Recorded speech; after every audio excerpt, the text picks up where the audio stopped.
Welcome to Alien Love Stories. Tonight's story isn't about war or alien empires. It's about something quieter and far more dangerous. A writer who stopped believing in dreams, and a visitor who wasn't from this world, but somehow had always been in his story. What happens when the universe gives you a second chance to remember the love they tried to erase? Let's begin. The rain came down like threads of silver, soft but constant, painting the world outside Eli Hart's small apartment in a blurred watercolor of streetlights and shadows. He sat by the window, a mug of untouched coffee in his hand, his typewriter silent. Tonight, the words wouldn't come, not since he started seeing her. Every night, just across the street, on the rooftop opposite his building, a figure would appear, a woman, always the same, dark coat, pale skin, eyes that caught the moonlight but never blinked. She never moved, never waved, just watched him. And every time he stepped outside to confront her, she vanished. He never told anyone, because deep down, part of him didn't want her to stop. But tonight, something was different. He turned to close the blinds, and she wasn't across the street anymore. She was right outside his window, standing in the alley, looking up through the rain, directly at him. No umbrella, no coat, no movement, just waiting. Eli froze. The mug slipped from his hand and shattered on the floor. Then, 3 soft knocks. He turned slowly. She was at his door. How she got there so fast, he didn't know. But somehow, he wasn't afraid. He stepped closer, hesitated, then opened it. There she stood, soaked to the bone, water running from her hair, but her eyes, those impossible, shimmering eyes, were calm. "You're real," he said, barely above a whisper. She tilted her head slightly as if amused. Then she spoke. Software, uncertain, like each word was foreign to her mouth. "You are the first who did not die." Eli stared at her, breath caught in his chest. "What?" She looked around, then back to him. "Can I come in?" Eli led her inside without another word. He didn't understand why, only that every nerve in his body told him this was impossible, and yet completely familiar. She walked slowly, deliberately, as if the very act of moving through his apartment took effort. Or maybe she was adjusting to being here, wherever here truly was for her. Her gaze scanned the room, not with curiosity, but with recognition, as if she'd been here before. "You live alone," she said softly. "Yeah," Eli replied, watching her closely. "How do you know that?" She didn't answer. Instead, she reached out, fingers grazing the edge of a book on his desk, the manuscript he hadn't shown anyone. "This story," she said, "you wrote it, but it came from somewhere else." Eli's eyes narrowed. "You read this?" "I know it," she said. "Every word, every pause, because you wrote it about me." He took a step back. His heart raced. "Who are you?" She turned to him fully now. The glow behind her eyes softened, but never fully faded. "My name is Seren. I'm not from this world, not from your dimension. Where I come from, emotions are unstable, dangerous, forbidden." She moved closer, her voice low and deliberate. "My kind, we were built to observe, to monitor borderlines between realities. But I made a mistake. I watched too long, and then I felt something." Her eyes locked with his. "You." Eli shook his head slowly, breath unsteady. "We've never met. Not here, but in the others, in echoes, in versions of this world that collapse before they finish. You write them because you remember fragments, but I've lived them." She stepped even closer, and now her voice cracked, just slightly. "And every time, when I fall in love with you, you die." Eli stared at her. No part of this made sense, and yet some quiet voice inside whispered, "She's not lying." "Why me?" Seren looked away toward the rain outside.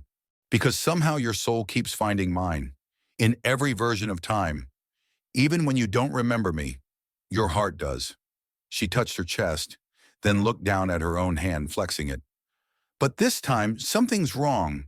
The curse didn't take. You didn't die. Instead, I started to change." Eli's voice was barely a whisper. "What kind of change?" She met his eyes again. and smiled, weakly, tragically. I think I'm becoming human. Silence hung in the air like fog, thick, unmoving, heavy with everything left unsaid. Eli stood frozen in the center of his apartment, his pulse racing, his thoughts spiraling. Across from him, Seren sat on the couch, legs drawn in, arms wrapped around herself, not from the cold, but from something deeper, something unraveling inside her. He tried to speak, failed, then tried again. Becoming human. What does that mean for you? Seren looked up, her voice quiet but steady. Pain, breathing, hunger, dreams. She laughed once under her breath, bitter and small. I used to exist across time like a ripple, untouchable, unfazed. Now I feel everything. I'm too warm. I flinch at loud sounds. And I think, she hesitated, I think I'm afraid. Eli sat across from her, eyes locked with hers. And this has never happened before? She shook her head. Number. The curse was always simple. If I let myself feel, if I loved, the one I loved would die. Quick, quiet. The world would erase you like a glitch, like you were never here. Her fingers traced the edge of the blanket on her lap. But when I first touched you here, in this world, it didn't happen. You stayed. Eli's voice was dry. Lucky me. She met his gaze again. Number. Not lucky. Impossible. You broke it, and now I'm breaking too. She reached out and took his hand, and he felt it. Not a spark, not a jolt. Something deeper, warmth, weight, real. And then, a shift. The lights in the room dimmed, not from a power loss, from something in the air. A shadow passed across the ceiling, like a wave of static. A low frequency trembled through the floorboards, felt, not heard. Seren went still. They felt it. Eli tensed. Who? She stood slowly, her form flickering at the edges like a signal, struggling to stay locked in place. The silence, enforcers of the threshold.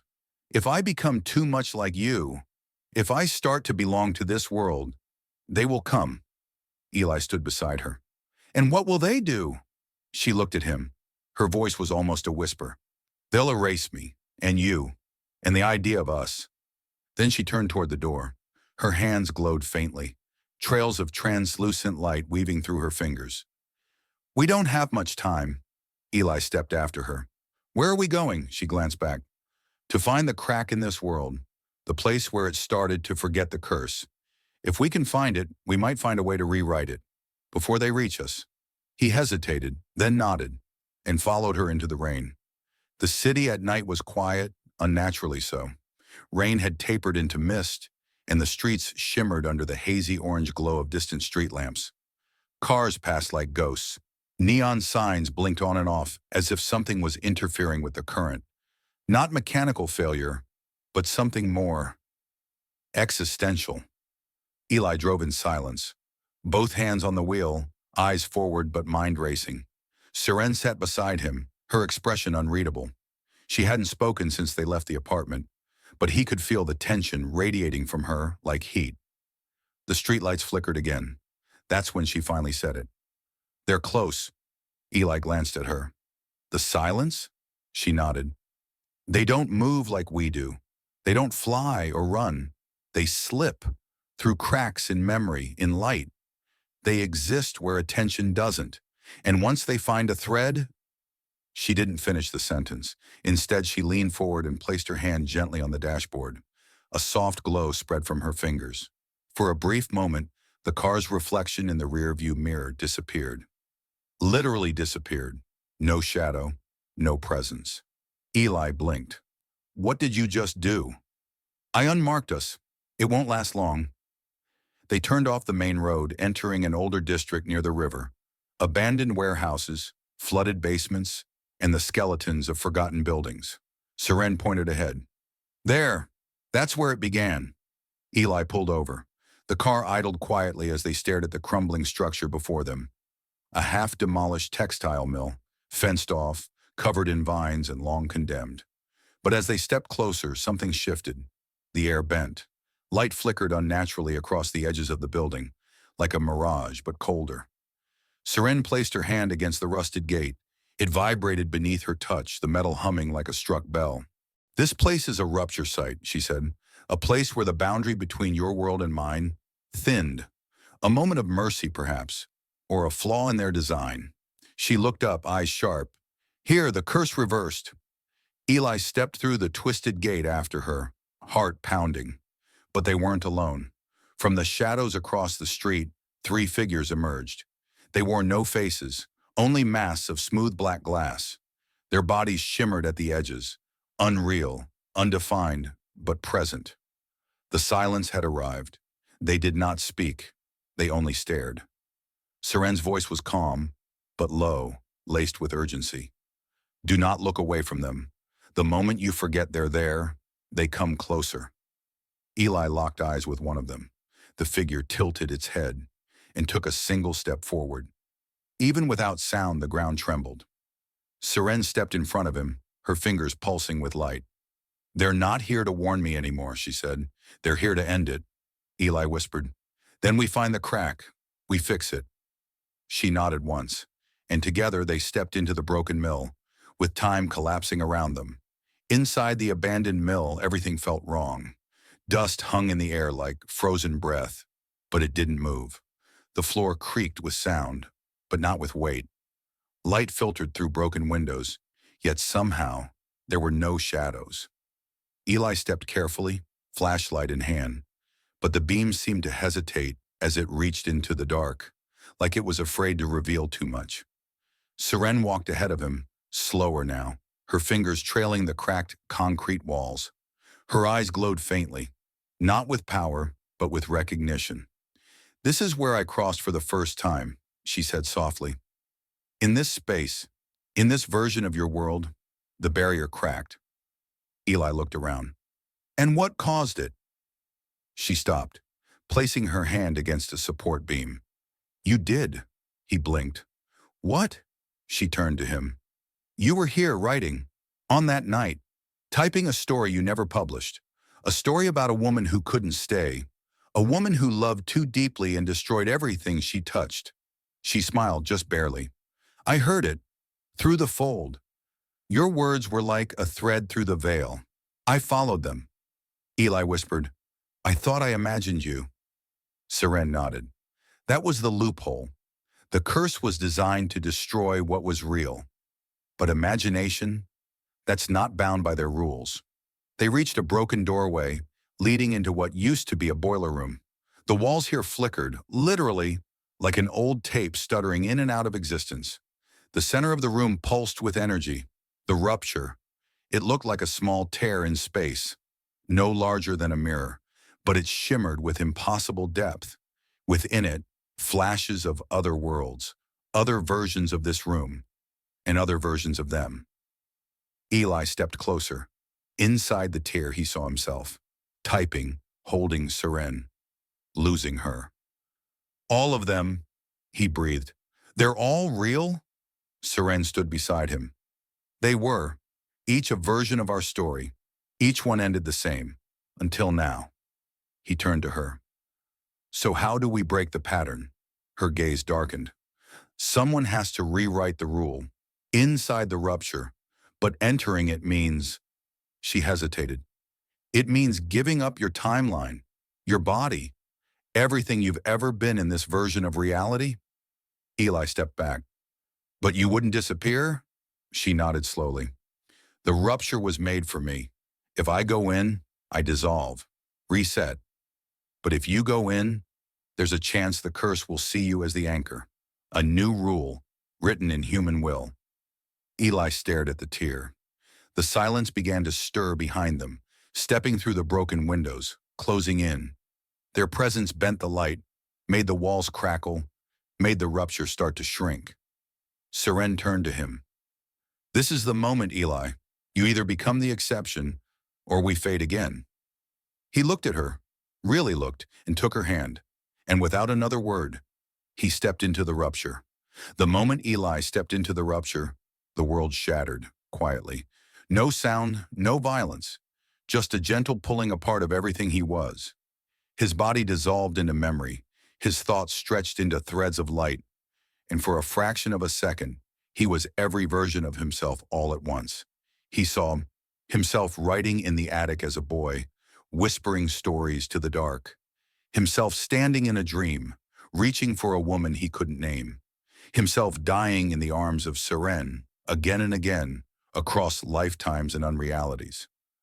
Each version of him had ended the same way, except this one.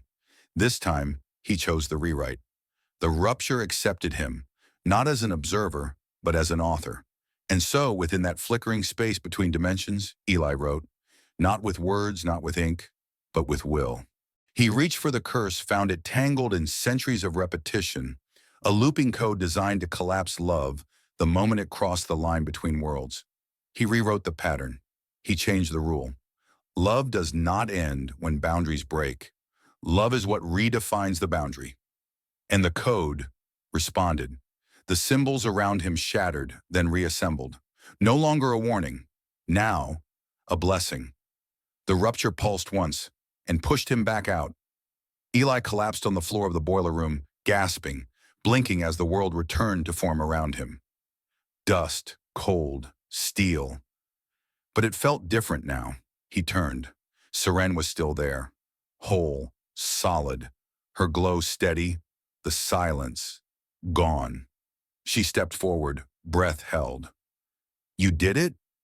Eli nodded, still dazed. I don't know how. I just chose differently.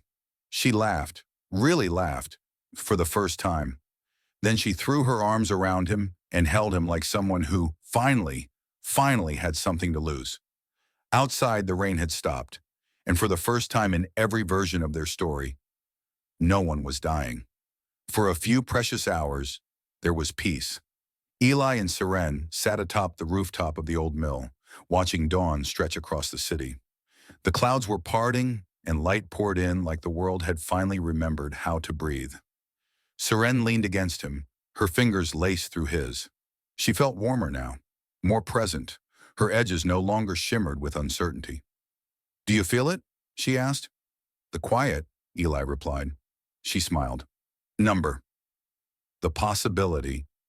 He nodded, watching the sun rise. But down below, something else stirred. The silence had not vanished. They had paused, observed, calculated. And now, they moved again, not as shadows, but as flesh. Across the city, anomalies began. A woman looked into a mirror and saw a stranger's reflection. A train vanished between two stops. A street turned left where it never had before. The world was fraying, not breaking apart, but reconfiguring, as if the curse had been overwritten. But the guardians of that curse were now trying to rewrite reality itself in return. Eli and Seren descended the stairs of the mill when the first rupture struck, a ripple across the wall. One of the silents stepped through, no longer masked, but wearing Eli's face. It smiled, hollow and wrong. You chose well, it said, but choices create consequences. Seren stepped forward, her hands already glowing. You lost your claim. He rewrote it. The silent cocked its head. So we rewrote him. Another silent appeared, this one wearing Seren's form, identical, perfect. Eli stared between them, heart racing. What is this? The original silent spoke. Your story now exists outside our design, but if we become you, then we write it back. The building began to shake. Seren turned to Eli. They're not attacking us. They're replacing us. He clenched his fists. Then we don't fight them with power. She looked at him. He met her eyes. We fight them with truth. Outside, the light bent. Above, the sky cracked, and the silence began their invasion. Not of Earth, but of identity. The city pulsed like a fever dream. Reality, once consistent, predictable, now twisted beneath the feet of its inhabitants. Buildings shifted between styles, colors, even centuries.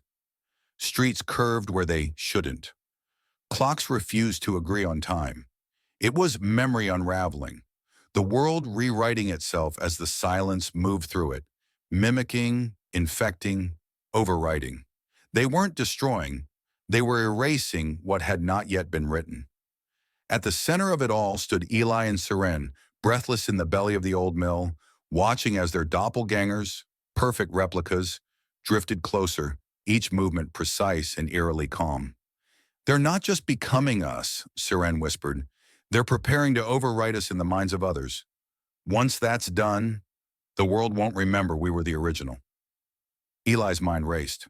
The silence weren't brute force. They were narrative invaders, turning memory and perception into weapons. The rewritten curse hadn't stopped them. It had given them something new to erase. He turned to Seren. "What if we write something they can't follow?"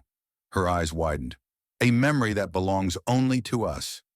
They ran, not away, but toward the place it had all started, Eli's apartment.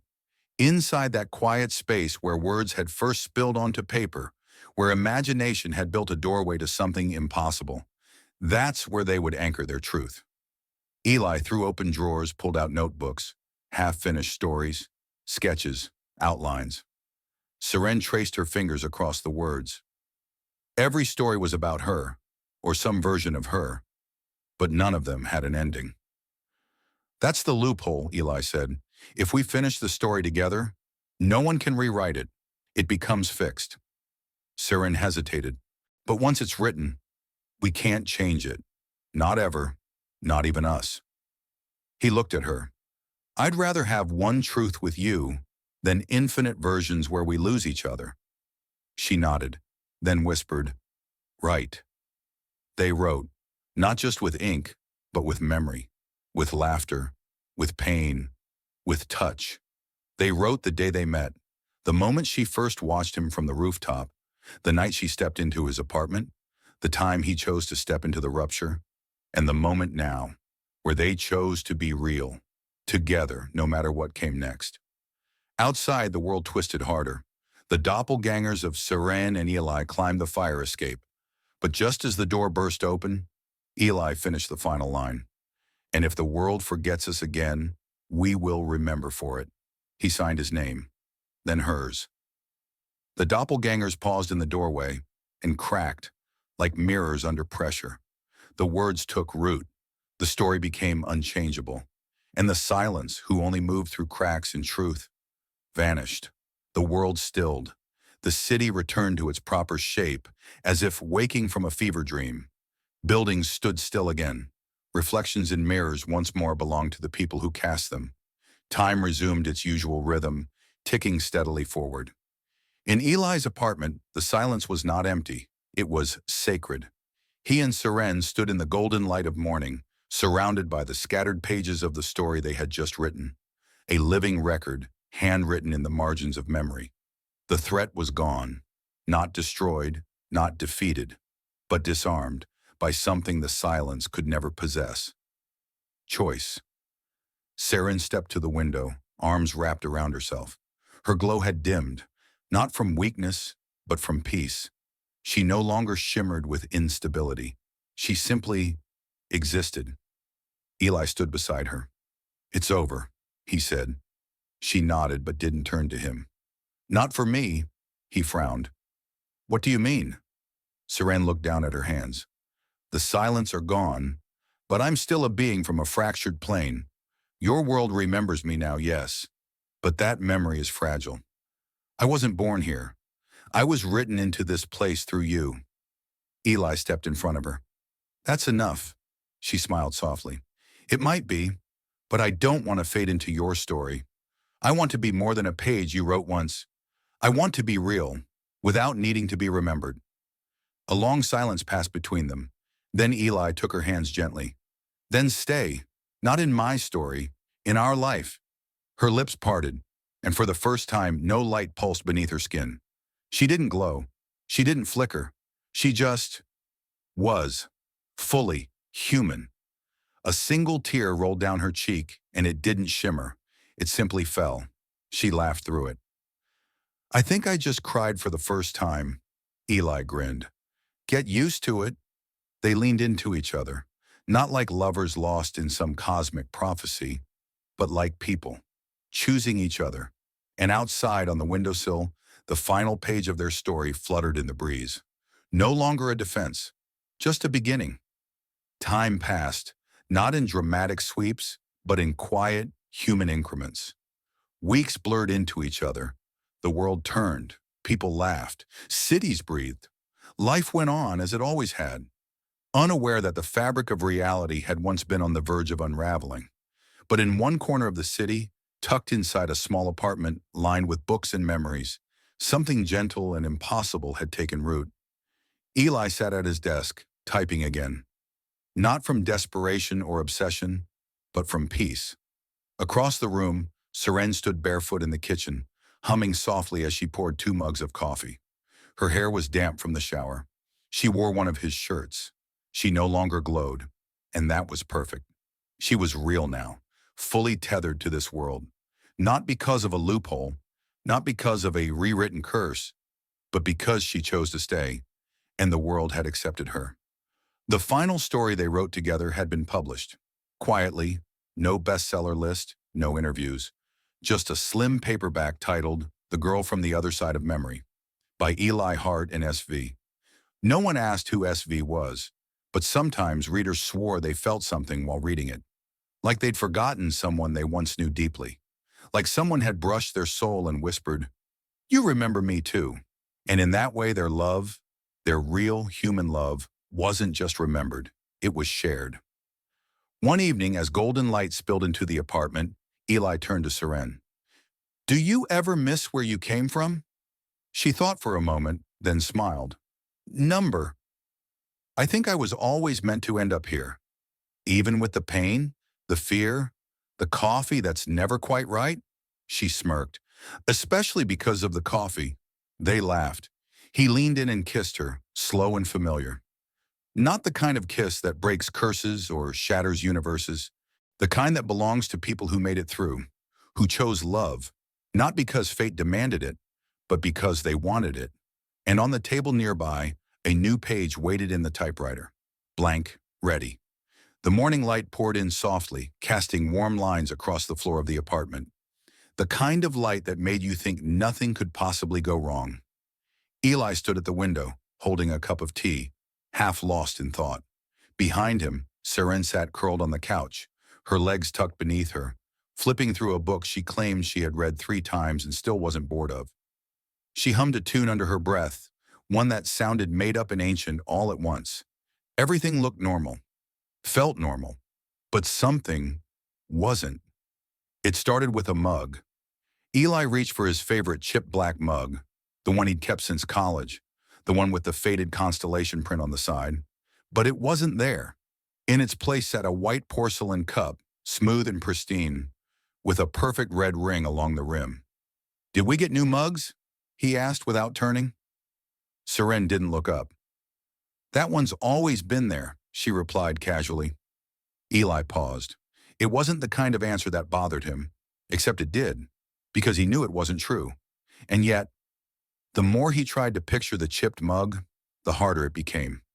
Later that day, he wandered into the small bookstore down the street, a place that smelled like dust and time, run by an old man who never asked questions and a cat that judged everything. He wasn't looking for anything specific. He just needed to be surrounded by pages. He ran his fingers along the spines until one practically leapt at him, a collection of poems with no author on the cover. He opened it to a random page. "Some things don't break, they slip sideways." His heart stopped. He had written that line. He remembered typing it late one night years ago, with a glass of wine and too much regret. But it was never published. He never showed it to anyone. Before he could make sense of it, a voice spoke from behind him. "You wrote that, didn't you?" He turned. A woman, maybe mid-40s, stood there with a half smile and eyes too calm. He didn't know her. "Excuse me?" he said. She pointed to the page. "That line. It's yours from the old one." "What old one?" She tilted her head as if searching his face for a memory she hadn't quite confirmed. "The version before this, before you rewrote her." Then she walked away. No name, no explanation. Eli stood there long after she had gone, gripping the book like it might dissolve. That night he sat at his desk long after Seren had gone to bed. A pile of old notebooks surrounded him, most of them blank. He flipped through one after another, But his mind kept circling back to her words, the version before this. What if? He opened a notebook he hadn't touched in months. The pages were yellowed slightly, brittle at the corners. He turned each one carefully until, on page 17, he found it. If you see this, the story is leaking. His own handwriting. But he had never written those words. He closed the book slowly, heart pounding. In the silence, he thought he heard something behind him, a shift in the air, a change in pressure. Seren murmured in her sleep. He turned to look at her. Her face, lit by the glow of the hallway lamp, was peaceful, as if nothing had happened, as if this world was still intact. But it wasn't. It was holding its breath. And for the first time since they rewrote reality, Eli felt something he hadn't in a long while. Instability. Not like a glitch. Not like a dream falling apart. No, and it was subtler than that. Like the rhythm of a song slightly offbeat. Like a word you meant to say, but forgot halfway through. Like déjà vu stretched too long. He sat beside her on the bed, brushing a strand of hair from her face. She didn't wake. He whispered into the dark. Do you feel it too? No answer. But the room hummed softly, like something old was shifting in its sleep. The next morning, Eli walked into the kitchen and found the porcelain mug again. He held it, turning it over in his hand. The red ring was thinner now, sharper, almost like a circle of runes etched just beneath the glaze. He didn't drink from it. He placed it back on the shelf.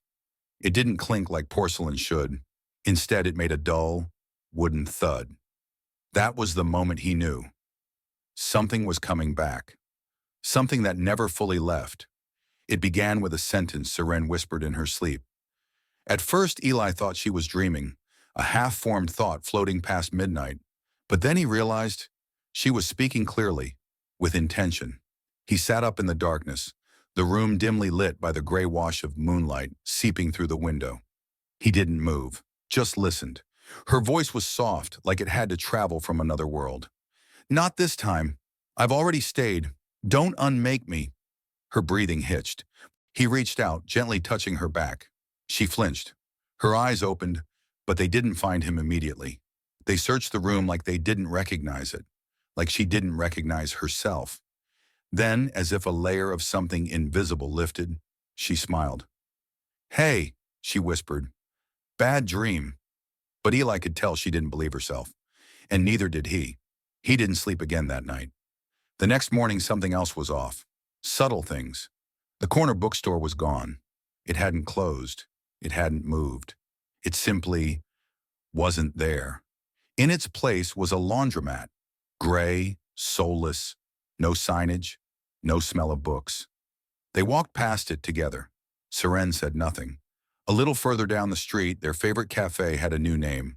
One neither of them remembered, even though the menu was the same, and the barista greeted them like always. Eli looked at the name. It shimmered slightly, like it hadn't fully committed to being real. Later in the park, a child sat drawing on the sidewalk with chalk. He looked up at Seren with wide eyes and said, "That's the lady from the blue world." His mother laughed nervously. "Don't be silly."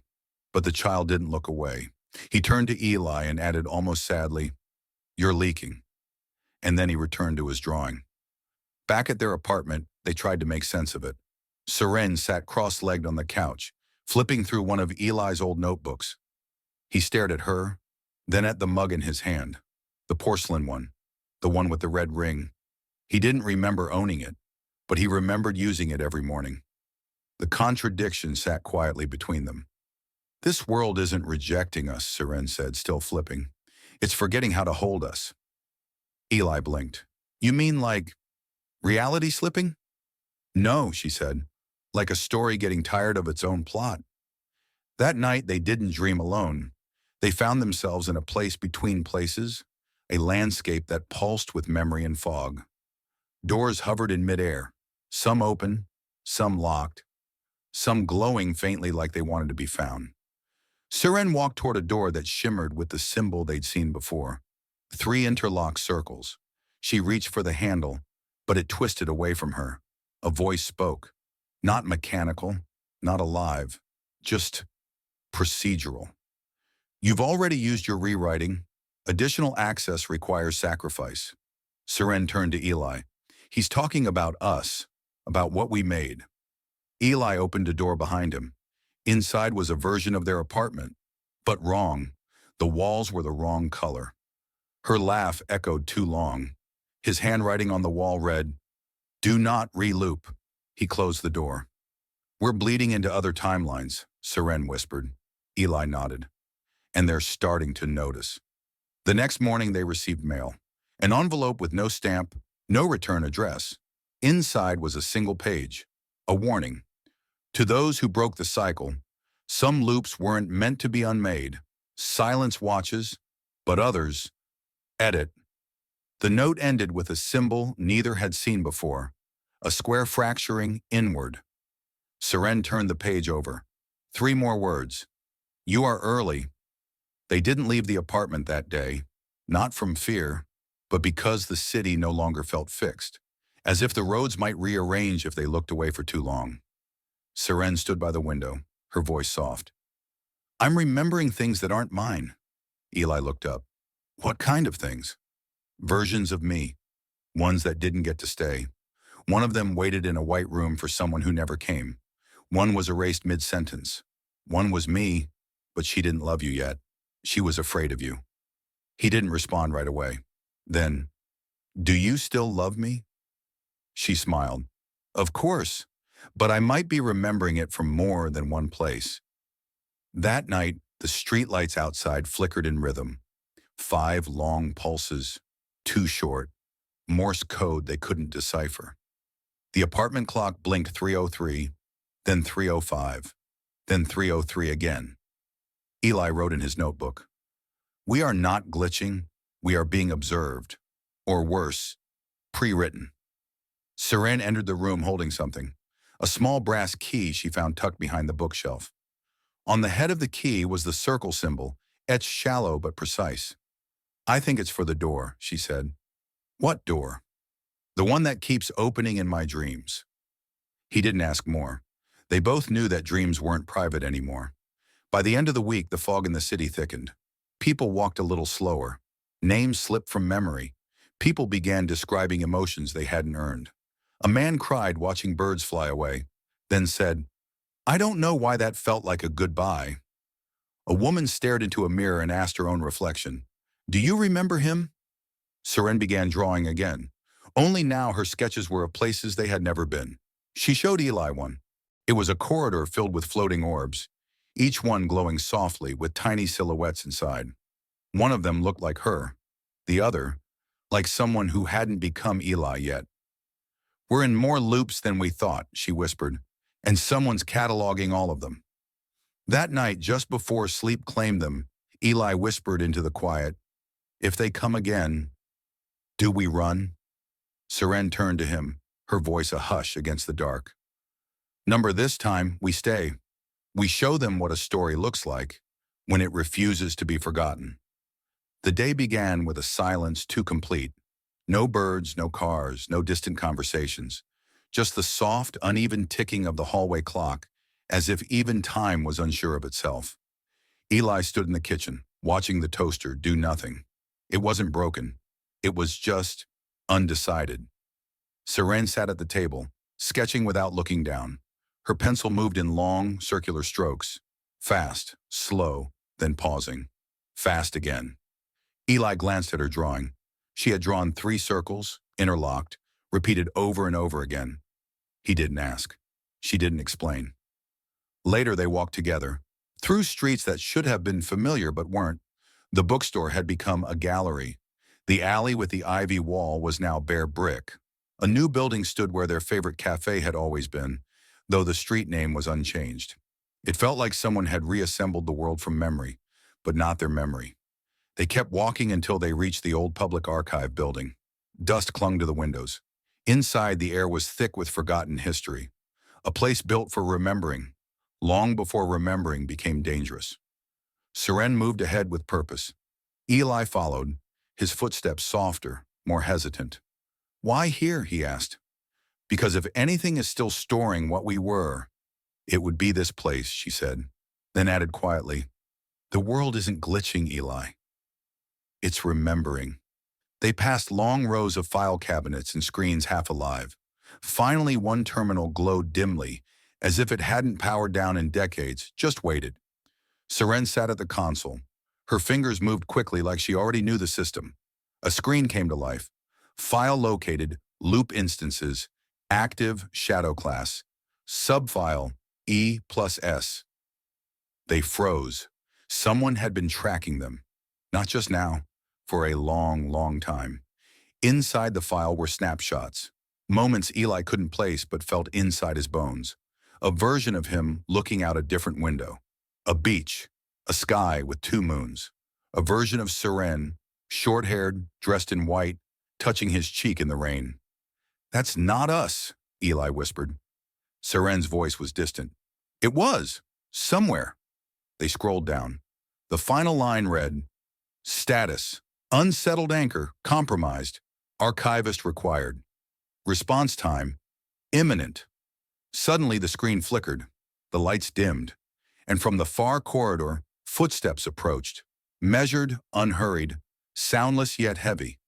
A figure entered, draped in a robe the color of old paper, marked with drifting symbols like ink suspended in water. Its face was covered by a mirrored mask, not reflective, not metallic, just absorbing. Looking into it was like forgetting your own name. Eli stepped forward. "Are you with the Watchers?"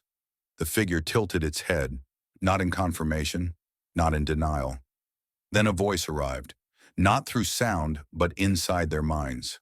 "I am the archivist. You are an anomaly of record." Seren stepped closer. "We rewrote the world.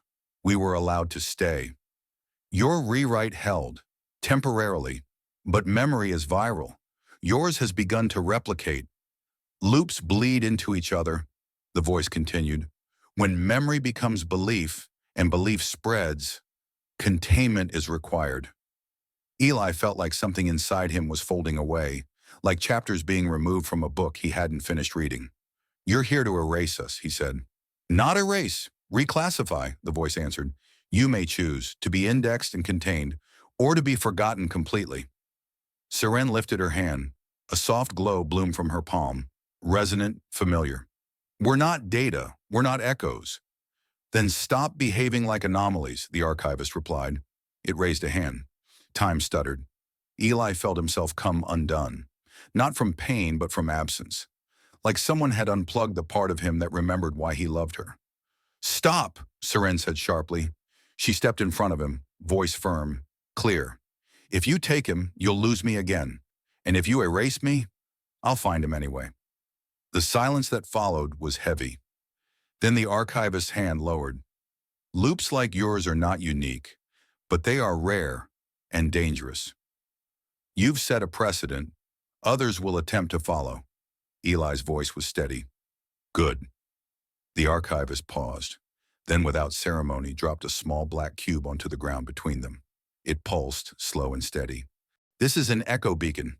It will call others like you. If you activate it, your choice becomes permanent, but so does your consequence." And just like that, the archivist vanished. That night, Eli and Seren returned to the rooftop where everything had begun. The city breathed around them, unaware. Above, the stars pulsed quietly. The black cube sat between them, glowing with a soft rhythm, like a heartbeat that belonged to a forgotten song. Seren held it delicately. On its underside, now visible, was a single word. "Remember." Eli looked at her. "What do you want to do?" he asked. She didn't answer at first. She just stared at the cube, as if waiting for it to speak back. Then softly she said, "I don't want to hide anymore." Together they reached out. Their fingers touched the cube at the same time. A silver beam of light rose into the sky. Not loud, not forceful, just steady. A whisper for anyone still listening. Far across the world, a dozen others stirred in their sleep, dreaming of people they had never met and names they had never learned to forget. One man opened his eyes and wept. A woman held her chest, feeling something impossible. A little boy whispered in his sleep, "She's still waiting." Because when two people remember what the world tried to erase, sometimes others do too. The beacon had been activated, But the world didn't end. There was no explosion, no tear in the sky, no grand announcement from the stars. Just resonance. Like a tuning fork struck softly in the dark, the signal rippled across the planet. Not as sound, but as sensation. A presence. A pull. People felt it in different ways. Some dreamed of hands they had never held. Others woke with names on their lips they didn't recognize but missed deeply.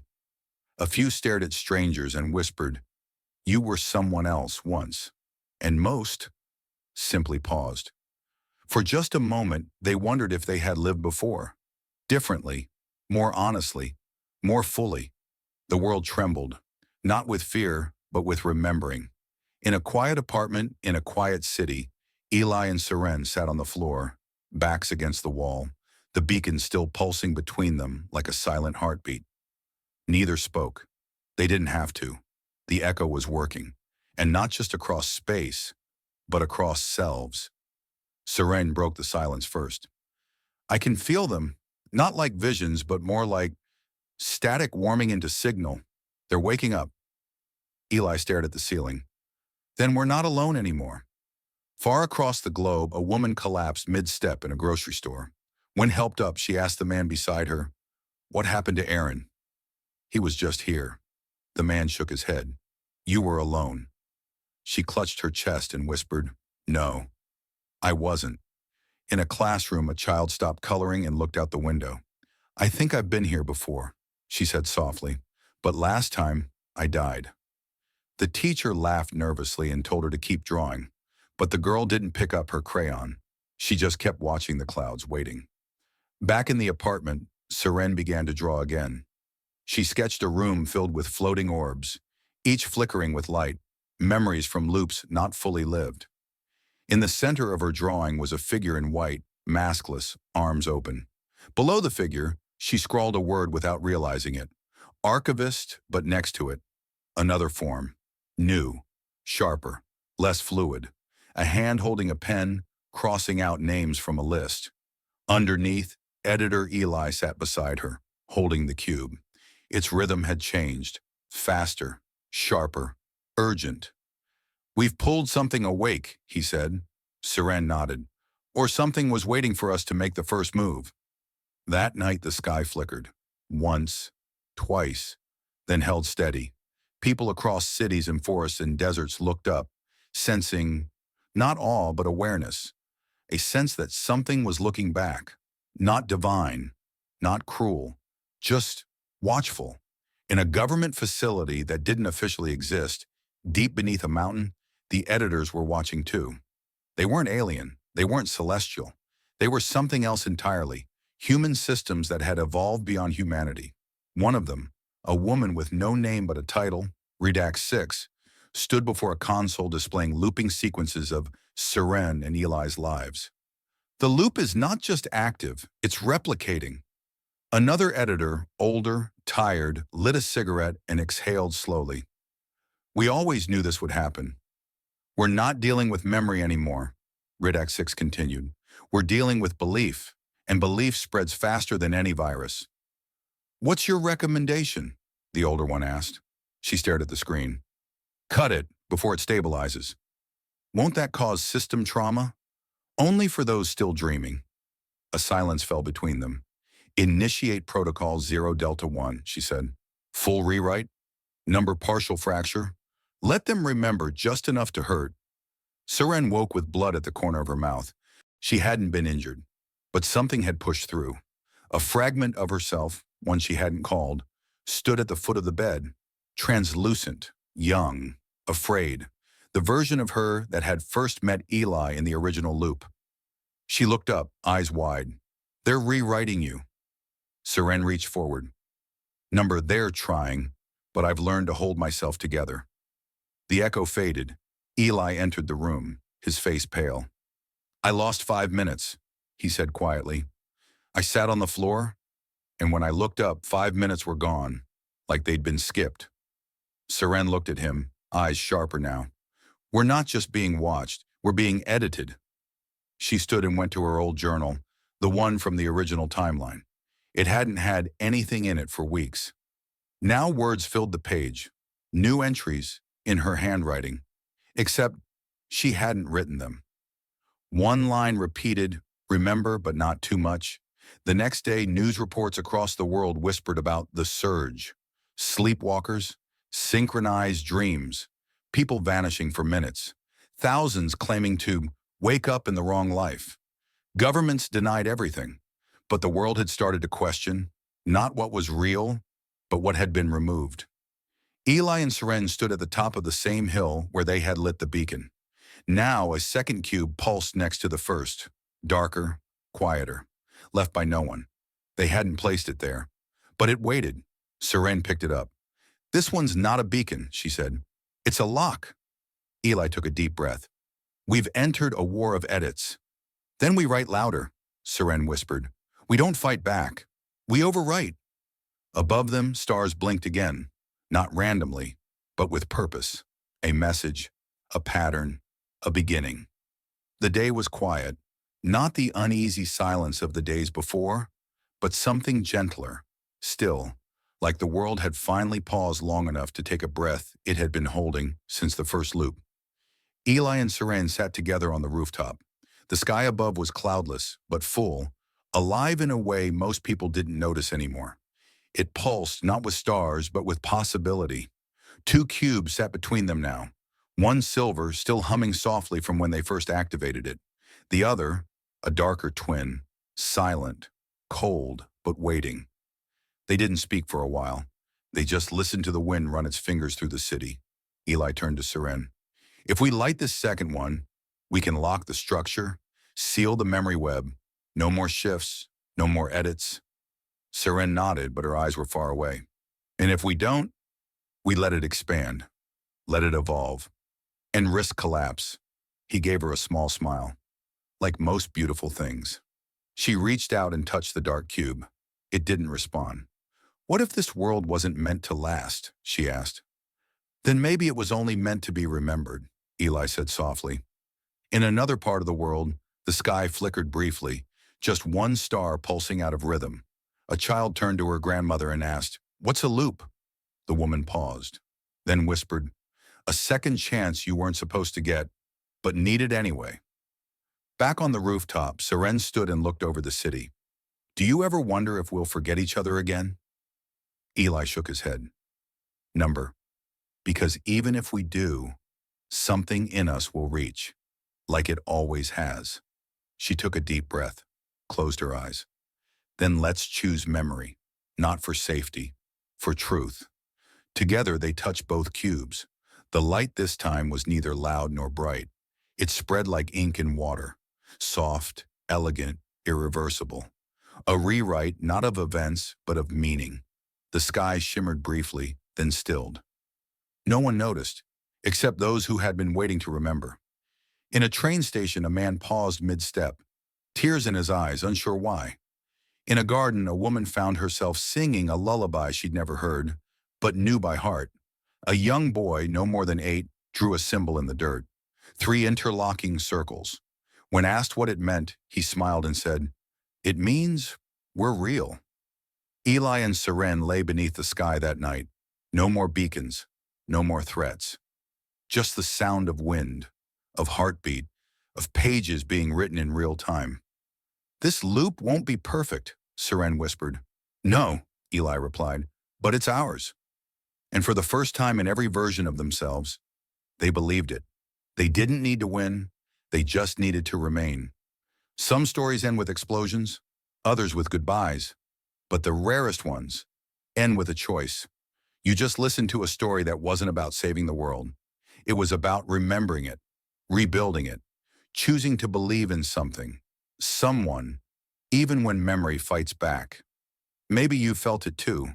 A name on the tip of your tongue, a face in a dream you've never seen before, the sense that you've lived something, but it's just out of reach. If so, you're not broken. You're not alone. You're remembering. And maybe, just maybe, someone out there is remembering you too. Thank you for listening to Alien Love Stories. If this story stirred something in you, tell us. Comment below. Tell us who you think you've forgotten and who you hope will remember you. We're reading. And we're remembering too.